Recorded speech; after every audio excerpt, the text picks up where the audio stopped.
Brodes Media.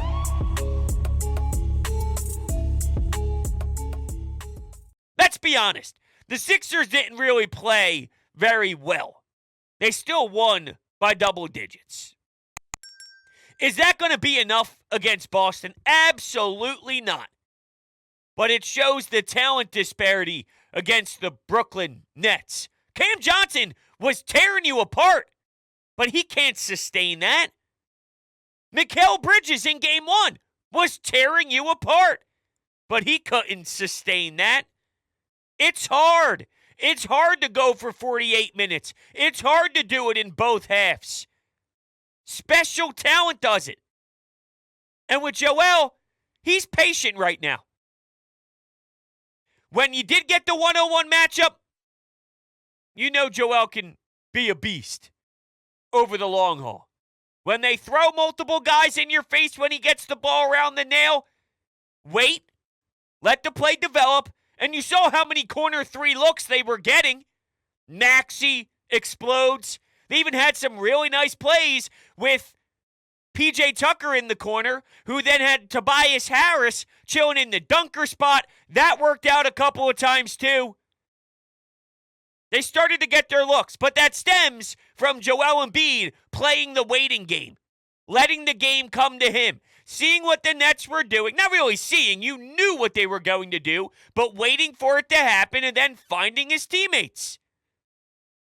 And when James Harden couldn't be there for you because realistically he was terrible, Maxey was there, and that's huge. You need Tyrese Maxey.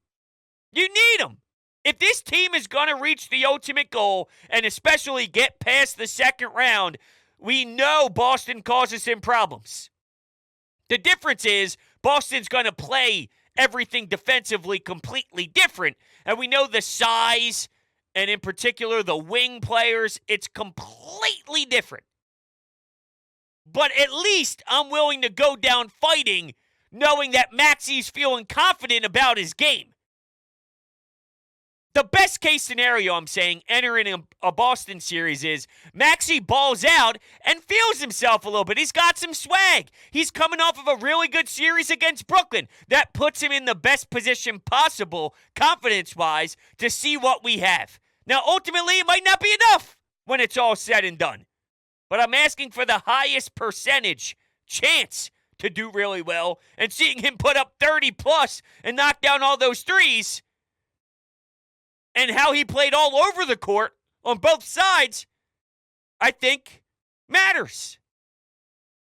And PJ's box score, you can look at the zeros and say whatever you want to say. But I watch him in a big turning point in this game, get an offensive board, get it to Tyrese Maxey, second chance opportunities, then the floodgate starts to flow.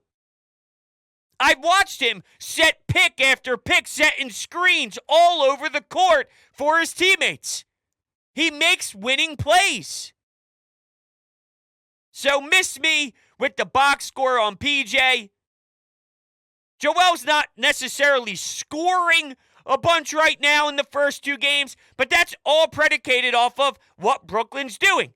And look at his reactions. Did you see it? He's fist pumping, screaming for his teammates because he knows in this series how it's going to go is he's going to pass the ball and they're going to get wide open looks. And the game plan is make your damn shots and get the ball to the wide open player. He knows that. He'll grab you 19 boards while he's at it. And by the way, we sit here and say, a little bit of a slower day. 20-19-7. The way the Nets are playing, it's dictating him to be more of a facilitator role. Get your buckets when it's there, like the spin-around jumper he hits late in the fourth quarter to steal any sort of thoughts that you think you have if you're Brooklyn. You saw it after the game one. Jacque Vaughn was so desperate, he thought the difference in that 20-point loss was 3-second violations. Unfortunately, the refs actually seemed to listen to him bitching because it was an embarrassment at times with how they were blowing the whistle. But even with that in play, Brooklyn still loses by double digits. This series isn't close. You played a hideous game of basketball, a hideous half. They did turn it around in the second half and definitely made impact plays from a lot of your players. But it's obvious to me that one team is far and away way better in town and have way more guys that can step up. I didn't love what I saw, trust me. I wasn't having a good time. I wasn't having fun.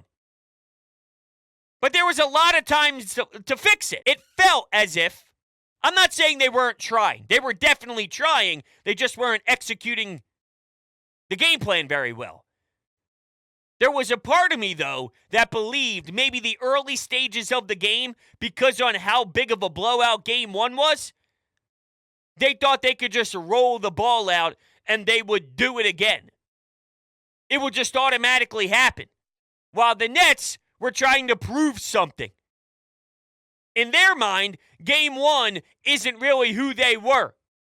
All we have to do is take one of these games on the road, and that's our job to bring it back to Brooklyn.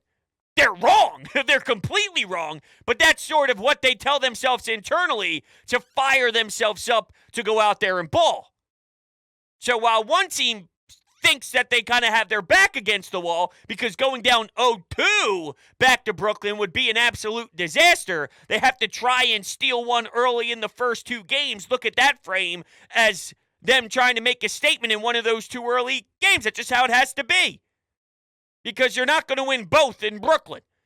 So at some point, at the worst case scenario, the Sixers are coming back to Philadelphia up 3-1, looking for a chance for a gentleman's sweep. So while the Sixers start at tip-off, let's just casually go about our business and things will fall into place because we know we're better than the Nets. When your primary ball handler is turning the ball over and playing super sloppy, it's going to look about how it looked. But I'm still amazed that it was only 5 points at half.